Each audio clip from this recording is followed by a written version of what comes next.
After my family ghosted my promotion dinner, then I sent 1 penny, cut and exposed $375,000 in financial exploitation and forced the sale of their house. All right, this story is absolutely insane and I still can't believe it went down like this. It's going to be long, so grab your popcorn and enjoy the show.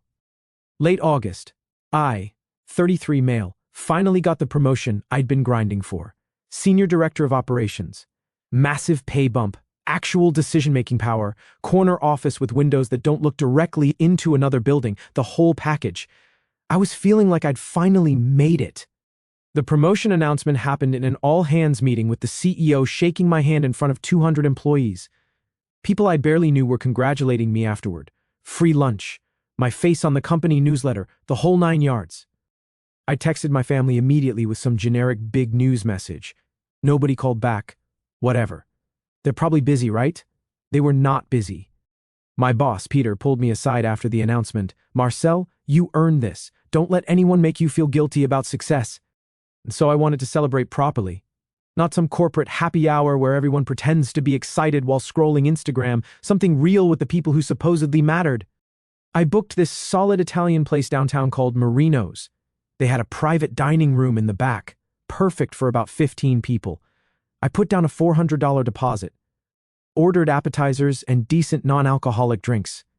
I sent out invites 2 weeks ahead to Mom, Dad, my older sister Victoria, my younger brother Chris, plus my mentor Paul, some work buddies, and 3 college friends I still kept in touch with. The invite was crystal clear about what this was and when it was happening. Everybody read the messages. I saw the read receipts. Mom even replied with celebration emojis. Victoria sent something weirdly sincere about being proud. Chris gave a thumbs up. Dad never responded, but that was normal for him. The man treated text messages like they were written in ancient hieroglyphics. The week leading up, I was genuinely excited. I even practiced a toast in my car like an absolute dork. That's how good I was feeling about life. Day of the celebration, I showed up at 6:30 to make sure everything was set up right. The private room looked great. The table was decorated. Sparkling cider was chilling. The manager, Marco, kept congratulating me. Super nice guy who had no idea he was about to witness something pathetic. 7 p.m. Nobody. I texted the group chat with some upbeat message about being there whenever they arrived. Read receipts everywhere. 0 replies. By 8 p.m., I'm nursing sparkling water while Marco brings breadsticks. 8:30, my work buddies bail via text. College friends just ghost completely. Paul calls. His wife's actually in the hospital, which is the only legitimate excuse I got all night. 9 p.m. rolls around and I'm eating calamari alone while Marco suggests maybe they got the date wrong. We both know that's nonsense. This young waitress looked at me with such genuine pity I almost lost it right there, like I was a stray dog in the rain or something. 9:30. I tell him to cancel the main courses and pay for what I ordered. I left him a $100 tip because the secondhand embarrassment he felt for me was real. He actually tried to refuse it. No, senor, I cannot take this. You sat with me for 20 minutes when you should have been running your restaurant. That's worth $100.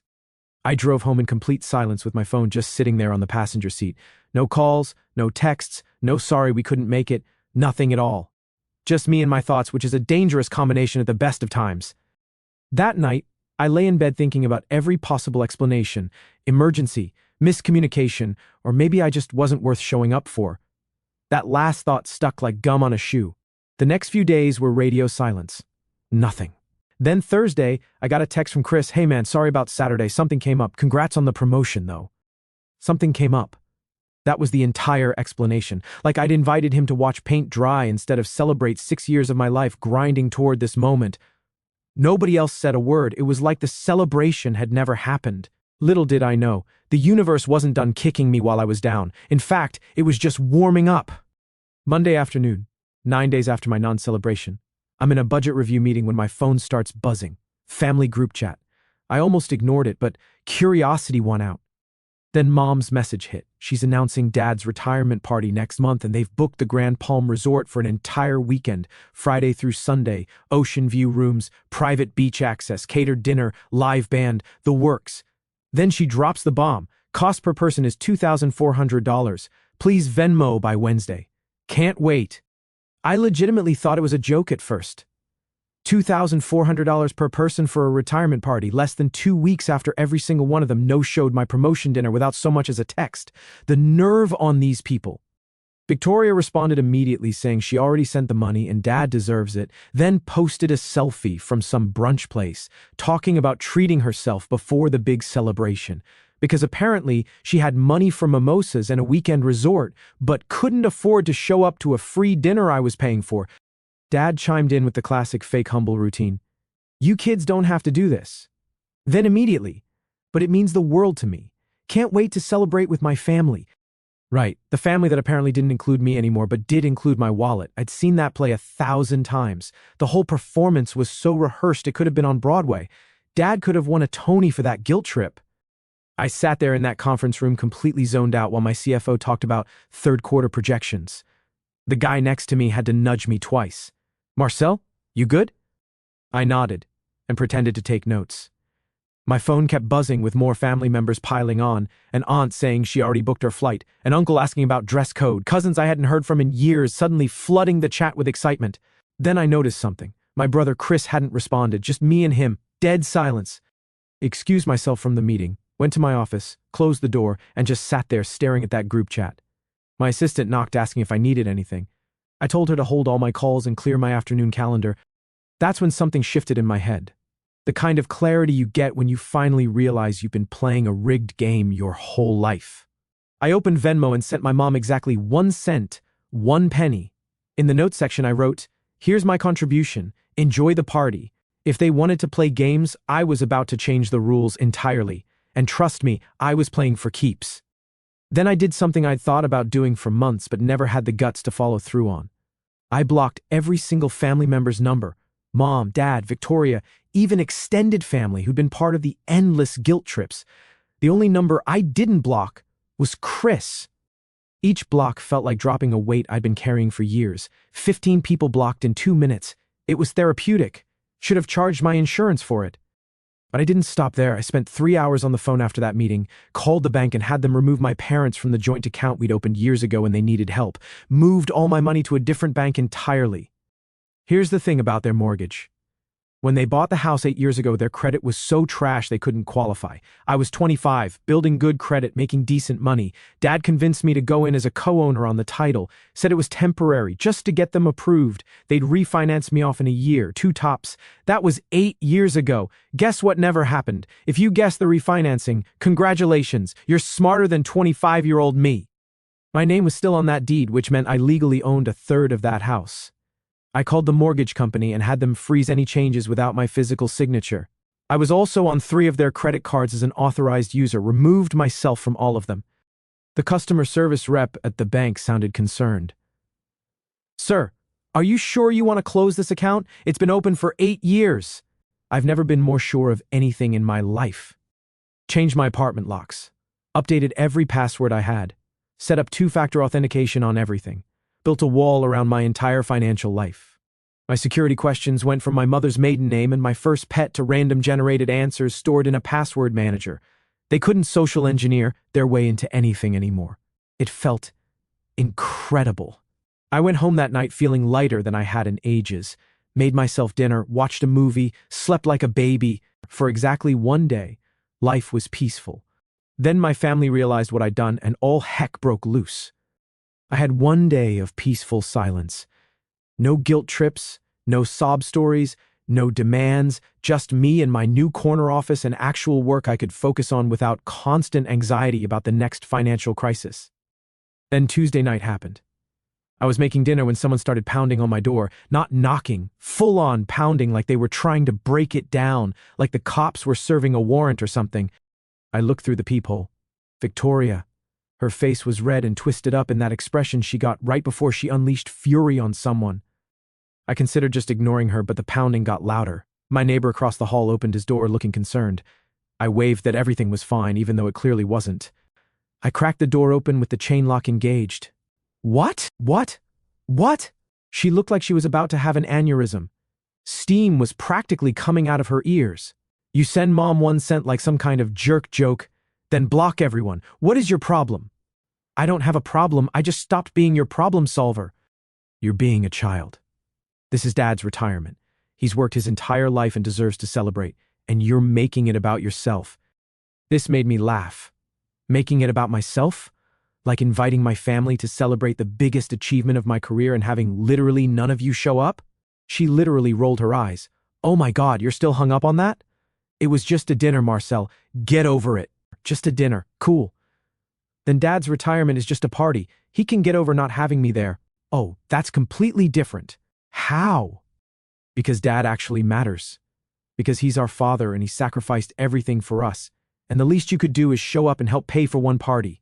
She was yelling now, probably waking up my neighbors. Pretty sure Carl next door was enjoying this more than his evening TV. But no, you have to be selfish and make everything about you and your stupid feelings. I started to close the door. We're done here. She jammed her foot in the doorway. Woman was wearing heels too, which had to hurt. You think you're so much better than us, don't you? With your fancy promotion and your fancy apartment. You're still the same scrawny kid who needed Dad to bail him out. Dad hasn't bailed me out of anything since I was 19. I've bailed him out 17 times in the last 5 years. I counted. That's what family does. I'm not your ATM anymore, Vic. Figure it out. I shut the door hard enough that she had to move her foot or lose toes. She stood outside screaming for another 2 minutes before finally leaving. I heard her kick my door on her way out, which was real mature. I ate my mediocre pasta while listening to her car peel out of the parking lot like she was auditioning for Fast and Furious. My neighbor Carl knocked 20 minutes later. Retired cop. Solid dude. Everything okay? Heard shouting. Yeah, family drama. Nothing dangerous. He nodded slowly. Family's the worst sometimes. They know exactly which buttons to push. You need anything? I'm in 3 billions. Thanks, Carl. And hey, congrats on the promotion. Saw it mentioned in your building newsletter. At least someone congratulated me in person. A guy I barely knew was more supportive than my own blood relatives. Let that sink in. My phone started buzzing with new numbers. I knew it was them using other people's phones. Let it all go to voicemail. 3 more calls. 3 more voicemails I didn't listen to. Then text messages started rolling in from numbers I didn't recognize. Messages from my mother asking how I could do this to them. Messages saying that I was tearing the family apart over money. That my father was devastated and thinks he failed as a parent. I blocked each number as it came through. It was like playing whack-a-mole.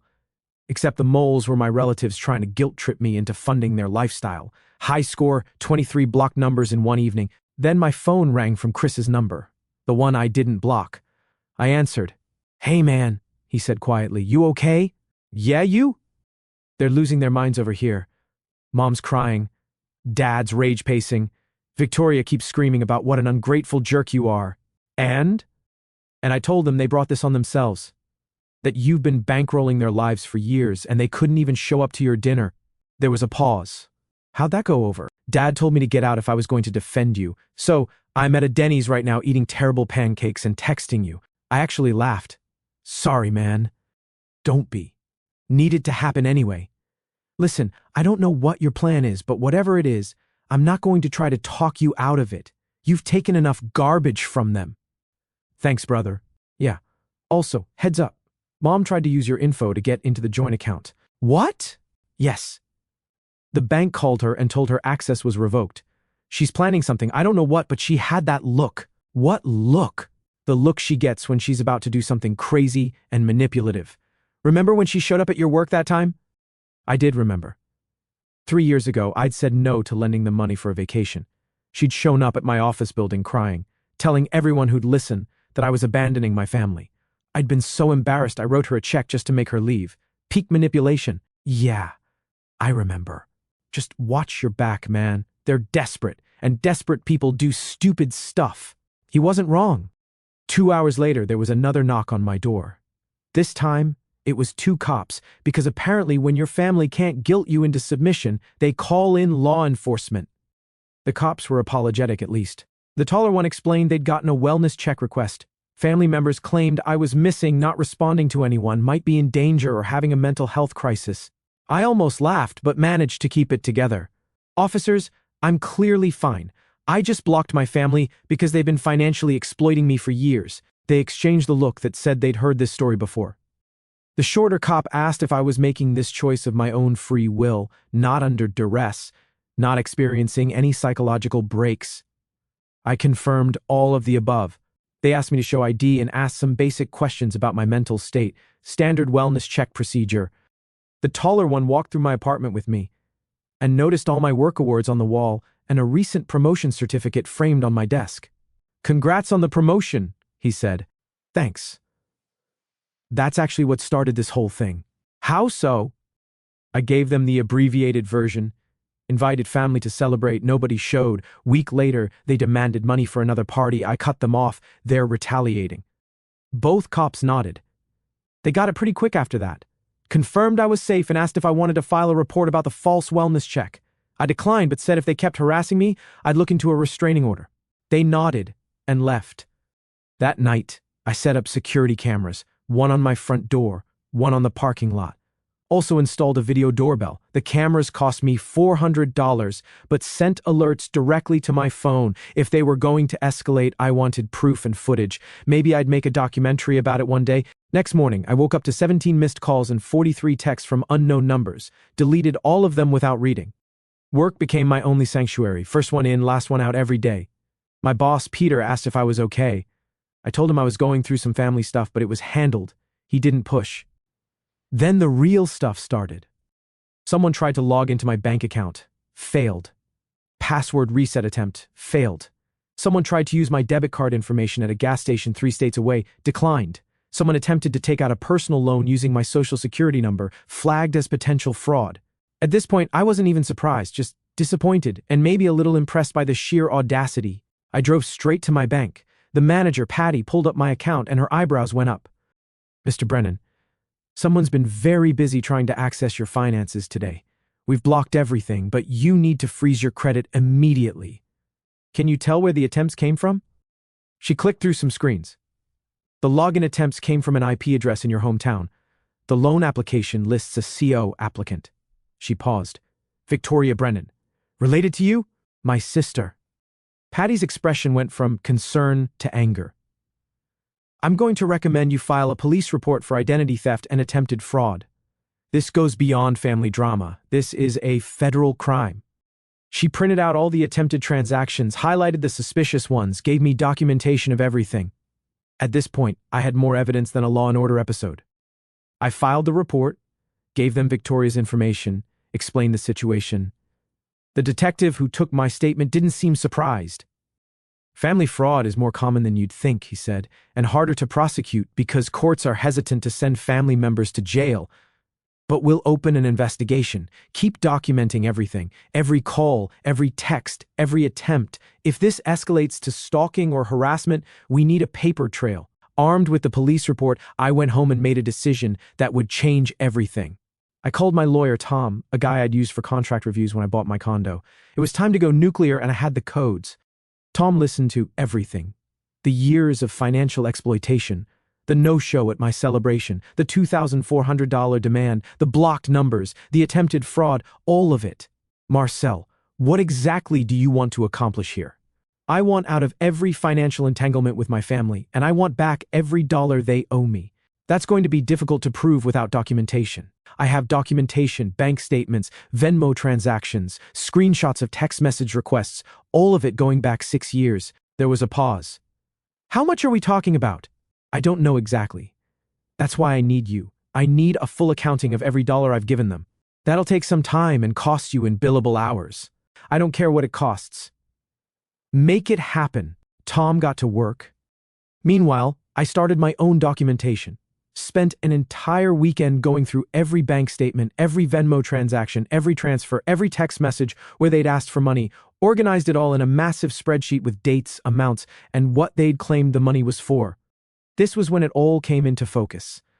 I wasn't their son or their brother. I was a walking ATM they'd trained like a dog. The pattern was obvious once I laid it all out.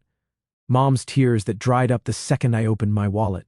Victoria's guilt trips about family loyalty while she posted vacation photos from places I'd never been. Dad's disappointed silences that lasted exactly until I wrote a check. It was all there in black and white, and very depressing red numbers. 6 years of this. Hundreds of transactions. Every single one following the same playbook: crisis, guilt, money, silence, rinse, and repeat until your bank account looks like a crime scene. I tallied it all up. Mortgage payments, Dad's truck loan, Victoria's wedding that somehow became my financial responsibility, Mom's emergency medical bills that turned out to be for a cosmetic procedure because apparently Botox is a family emergency, Chris's state college tuition, which was the only one I didn't regret, credit card debt I paid off for them, car repairs, bail money, legal fees, vacation deposits, you name it. Total $375,000. I sat there staring at that number until my vision blurred. That was a house. That was retirement savings. That was my entire life savings gone because I was too afraid to say no and too stupid to see the pattern. I called Tom immediately when I finished. I got a number. How bad? $375,000. Silence on the other end. Jesus, Marcel. Yeah. All right, email me everything. I'll verify it and we'll figure out our next move. He confirmed the numbers with his own audit, called me one evening that same week. Marcel, I've gone through everything. Your total documented losses are $375,000. That's verifiable, provable, and frankly stunning. But here's the thing. Most of these were presented as gifts, not loans. You're going to have a hard time getting a court to order repayment. What if they were coerced? If I can show a pattern of manipulation and guilt trips, that's trickier but possible, especially with the attempted fraud now on record, shows intent to continue exploiting you. He paused. There is another option. You're a co-owner on their mortgage, correct? Your name's on the title. Yeah, have been for 8 years. You could force a partition sale. They'd have to buy out your portion or sell the property entirely. The idea took root immediately. Beautiful. How fast can we make that happen?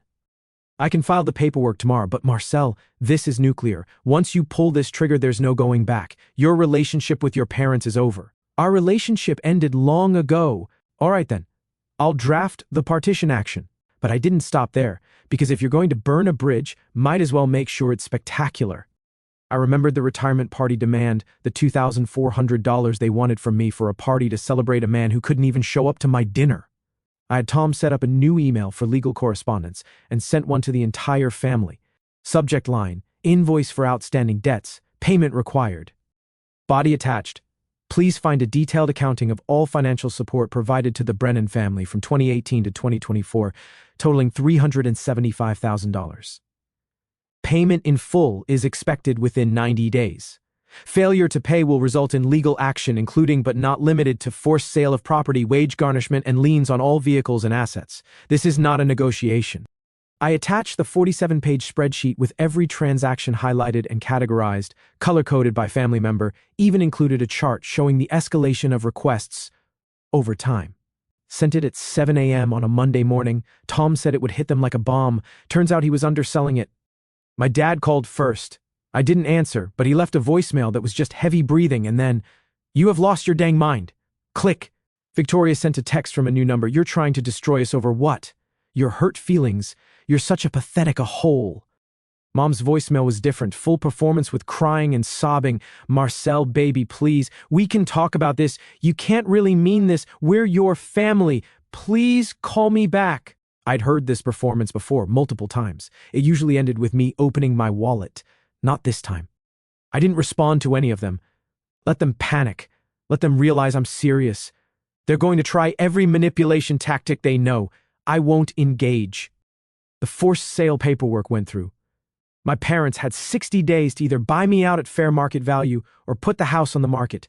Tom estimated my portion was worth about $180,000. They'd need to come up with that in cash or sell.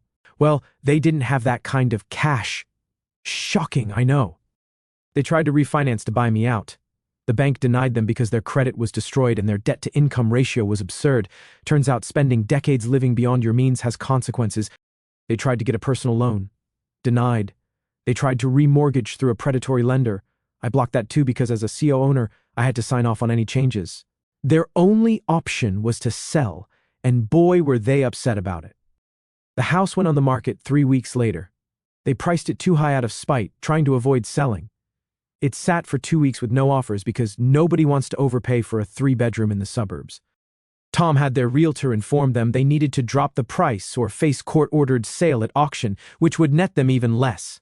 They dropped the price, got an offer within days, below asking, but acceptable. Closing was set for 45 days out. I got updates through Tom, but I also got them through Chris, who'd been keeping me updated while staying at a friend's place. He was trying to avoid the chaos. We'd meet up at a sports bar every Thursday and he'd give me the rundown. It was like watching a reality show, except sadder and with worse decision-making. "Mom's losing it," he said. Like genuinely losing it. She called me crying, saying, "You're destroying the family legacy." I reminded her the family legacy is a house they couldn't afford and a lifestyle funded by guilt-tripping their kids. She hung up on me. "How's Dad?" Silent. He just sits in his recliner staring at the wall. It's actually kind of scary. Victoria tried to get him to do something, file a countersuit or something, but he won't even respond to her. And Victoria? Oh, she's on a rampage. Tried to start a GoFundMe claiming you'd stolen from the family and left them homeless. I reported it and it got taken down. Now she's calling every relative we have, spinning some story about how you've always been jealous of them and this is your revenge for being the less successful child. I had to laugh at that. I'm literally the only one with a career. Yeah, nobody's buying her version. Aunt Marie told her to get a job. Uncle Frank said he warned Dad years ago about bleeding you dry. The extended family is mostly on your side or at least staying neutral. Chris got quiet for a second. Mom tried to get me to talk to you. Said I was the only one you might listen to. Wanted me to convince you to drop the lawsuit. What did you tell her? I told her she had 6 years to treat you like family instead of a bank account. That ship has sailed. That's why I love Chris. Meanwhile, the cars started disappearing. Dad's truck showed up on Facebook Marketplace. Mom's SUV went to a used dealership. Victoria's luxury sedan that I'd helped her lease got repoed when she stopped making payments. She posted a sob story on Facebook about it, claiming financial hardship. 3 people tagged me in the comments asking if I knew about it. I didn't respond. Let them wonder. Victoria tried one more angle. She showed up at my office building. Security called me from the lobby. "Mr. Brennan, there's a Victoria Brennan here demanding to see you. Says she's your sister. Tell her I'm not available and she's not authorized to be on company property." "She's causing a scene, sir." "Then call the police and have her escorted off the premises." They did. I watched from my office window as 2 cops walked her to her car. She was screaming the whole way. Peter saw it too. "Friend of yours?" he asked dryly. "Sister." "Ah, family?" "Not anymore." The whole office got an email about increased security. After that, I became a legend in the building. Not the good kind. And I found out through Chris that the house was sold. After paying off the mortgage, real estate fees, and various other debts they'd racked up, my parents netted about $40,000 from the sale. They also sold most of their furniture, jewelry, anything with value. Mom's wedding ring went to a pawn shop. Dad's collection of fishing equipment got sold in a yard sale. Everything they'd accumulated over 30 years liquidated. They moved into a cheap 2-bedroom apartment in a rough part of town. Chris sent me pictures, bare walls, mismatched furniture from Goodwill, tiny kitchen. He didn't say it, but the subtext was clear. This is what their life looks like without you. Victoria moved in with her boyfriend, who apparently wasn't thrilled about it based on the screaming matches Chris reported hearing through the walls when he went to pick up his stuff. Turns out nobody wants a broke, entitled house guest with a victim complex. In total, between the house sale proceeds and liquidating their possessions, they managed to scrape together $89,000 total. They sent it via wire transfer with a note from my dad. "This is all we have. Hope you're proud of yourself." I was, actually. But I also knew it wasn't even close to the $375,000 they owed me. Tom sent another letter. They had options, payment plan, wage garnishment, more assets to liquidate. But I'd made my point. Tom advised me that pursuing the full amount would take years of litigation and might not be worth the stress. Sometimes, he said, the real win is getting your life back, not getting every dollar. He was right. I'd gotten my name off their mortgage, recovered a chunk of money, and built a wall around my future. That was enough. Or so I thought, because life had one more twist waiting for me.